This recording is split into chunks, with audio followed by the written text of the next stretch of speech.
Hey guys, welcome back to Bald Father Bets. So we're going to take a quick recap of Monday Night Football. Oh my God. And then we are going to give our pick tonight for Thursday Night Football. Hopefully I'm not giving it away or anything.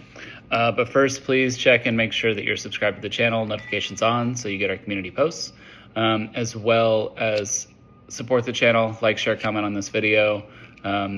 Help us get into the YouTube algorithm so we can grow the channel. Always get the picks for free. Just want to make sure that we grow our community. Having a lot of fun with you guys this year. So, recap of Monday Night Football, where we had the Browns +7. Oh my gosh. I mean, it was literally the USC Notre Dame game all over again. Happened directly after the 2-minute warning, just like it happened directly after the 2-minute timeout in the USC Notre Dame game. Or no, that one was a little bit before. Never mind. But still, driving down on the last possession, pick six, when we didn't need a score or anything, team was going to cover, but then pick six took away the cover. Then they get the ball back and they drive still all the way down to the goal line and throw. In the USC Notre Dame game, it was another pick six, and in this one, it was an interception that was one of the worst interceptions you see in the NFL. But that is the full Jameis Winston experience. So I still think you can call right side on that one. I know some people are like, you can't call right side on it because that's what Jameis does. But, I mean, he'd already thrown a pick six in the game. I think you can call right side on that one.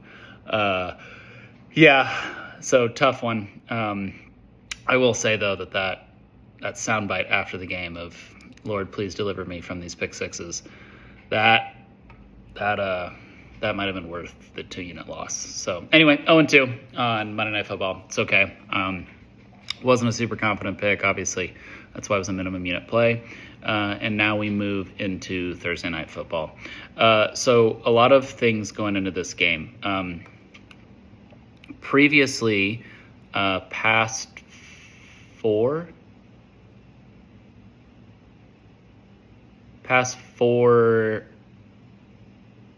games have been won by the road team, I think. Yeah, because 2022, end of the season, week 17, Lions win. 2023, in Green Bay, Lions win. Thanksgiving, in Detroit, Green Bay wins, and then earlier this year at Green Bay, Lions win. But with that, 3 of those games are at Green Bay that the Lions won. So it's really only one home game that Green Bay has won. And then previous to those 4, there was a home game in Detroit. Lions won that as well. So actually, under Dan Campbell and Matty LaFleur, Campbell and the Lions have had the better of this matchup. You obviously have the injury situation going on with Detroit right now, but Green Bay isn't entirely healthy either. So Jair Alexander will not play tonight, and neither will Romeo Doubs, and those are 2 huge pieces for Green Bay. People are making a whole lot about, okay, who's going to run the ball better, because both these teams really like to run the ball. Green Bay has an average rush defense. Detroit has the 5th best rush defense in the NFL, but again, that's everything defensively with Detroit right now needs to be taken for a grain of salt because of how injured the front 7 is. Back in the secondary, I think Detroit's actually probably fine.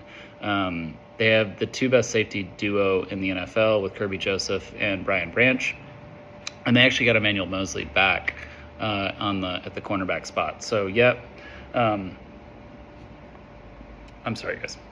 Rextra, I always get that one off. He's out. So you're going to have Terry and Arnold, and then you have Carlton Davis. He's back, he's healthy. But then you have Emmanuel Mosley, who's going to play for the first time since the start of the year when he tore his pectoral. So secondary, they should be fine. The question is how's the front 7 going to hold up, especially at the linebacker position, because you already lost Alex Anzalone, and then you lost Malcolm Rodriguez, known as Rodrigo, in the last game. And he's a very solid linebacker backup. So you have Jack Campbell in there, but you really don't know, okay, what's our next level of depth there at the linebacker position. Detroit was signing people off practice squads this week. Actually got Jamal Adams. I think they're going to have him play linebacker, which is going to be strange. and then they got another one too. I forget, but the depth is the concern there with the Lions front seven. However, that's kind of being factored into this line, and you're seeing people really fall in love with the Packers, I think, because of how much this injury news has circulated. So line came out at Lions -4. There's a lot of odds makers who said with a healthy Lions team at home, they would have made this Lions -5 or Lions -5.5. And the line's been bet all the way down now to Lions -3. And you're getting to a point now to where, hey, yeah, like they have issues on the defensive side. They have injuries on the defensive side, but they only have one injury on the offensive side. It's Taylor Decker, left tackle. Dan Skipper's played well for him. He played well for him last week. And you have an offense that's averaging 31 points a game. And there isn't really anything that scares me about this Green Bay defense, I mean, at all, honestly. So I don't want to overthink this one too much. I'm going to lay it with the Lions. Lions -3. Not super confident because of the injuries, so it is going to be a 2-unit play. That's our minimum unit play right now. Nothing. It wouldn't surprise me if the Packers came in and won, but you're getting the Lions at home at a field goal or less favorite. I mean, I don't want to overthink that. They average 31 points a game. They're one of the best teams in the NFL. I think the Eagles are better, but the Lions are, when healthy, one of the best teams in the NFL. Obviously, you guys know I'm a Lions fan, but I've picked against the Lions the past 2 weeks, so it really doesn't come into play here. I just think this matchup, they kind of have the number on Green Bay under these coaching staffs, and I don't see Green Bay's defense doing much to stop them in Detroit. Even Thanksgiving last year, when Green Bay did win that game, Lions offense got in their own way a lot. So we'll see how it goes tonight. Again, nothing super confident, just a 2-unit play, mainly because of the Detroit injuries. But looking forward to this one. This should be a great Thursday night football game. We've gotten lucky with a lot of really good matchups on Thursday night the past few weeks. So we will come back at you guys the whole weekend because Friday we have conference championship games. Saturday we have conference championship games.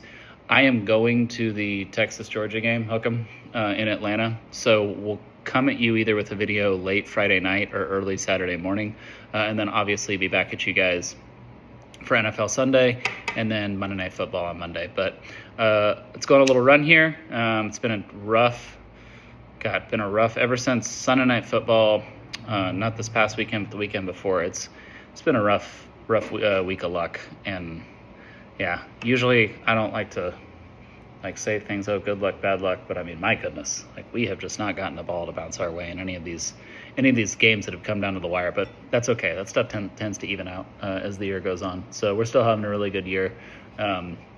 Let's keep it up. And now we kind of come into, as I've been telling you guys, the payoff period of the year. You got college football conference championship games, college football playoff, end of season NFL, where the games really matter for the teams that are in contention. So you're getting their best effort all the time. And then NFL playoffs, where obviously games matter and you're getting the best effort. Now let's finish strong. I appreciate you guys very much. Thank you for supporting the channel, and let's go Lions.